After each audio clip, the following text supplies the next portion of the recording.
quote my friend, president is there to cut ribbon and go NDP.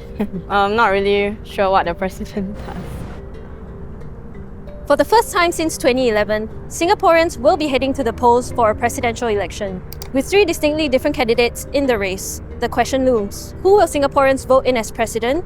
And how much do they genuinely care about this pivotal public role? Having a tough choice personally, deliberating between Tharman and George Goh. Tharman, because despite him being from the establishment, he does have that financial know-how. That being said, George Goh is perhaps the most independent candidate. So to me, it's a matter of independency versus financial competency. I'm only very familiar with Mr. Tharman because he's an MP over in Jurong side. We heard very good reports about him. The president is able to influence other countries to invest in Singapore. Of course, it's good lah. So I guess you already know who has your vote lah. I'm about 70 or 80% sure who I will want to vote. It's important also that the president has a political background so that he's able to represent Singapore in a very worldwide context. I do not think a president needs to have political background or experience. I think they can attend public speaking lessons when they meet foreign dignitaries or diplomats. It's supposed to be apolitical.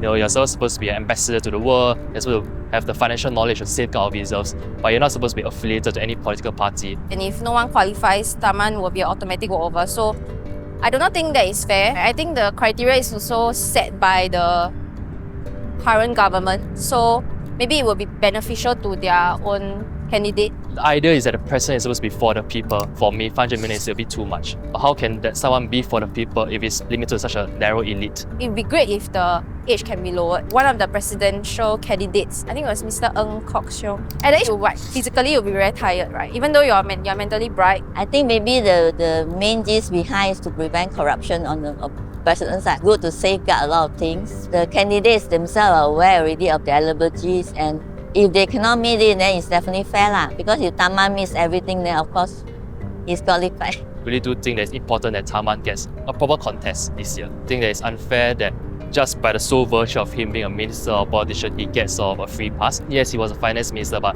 you look at Halimah or even before that, Tony Tan, they had no financial background at all. 老实讲，做个总统不是权力的问题，假如一个国家没有全面，这个国家完全是老实很机微的。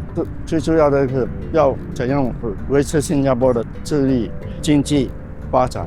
I think the president should focus on the employment aspect of my generation. Nurses and teachers, they are getting paid so much lesser than someone in my position in the corporate world, but they are really shaping the future of our generation. For Gen Zs, they are quite focused on individuality, so maybe something that would help them to enhance that for themselves. Some people around my age, they are not able to know how to make friends. Even though you have welfare agencies, they also doesn't really go to them. If the government, the president can think of some, I don't know, initiatives or whatever. Are you excited for polling day? Yeah, I'm volunteering to help her in the polling day. Well, go this way, please. This way, please. Then push the wheelchair. I want to be part of the country's development.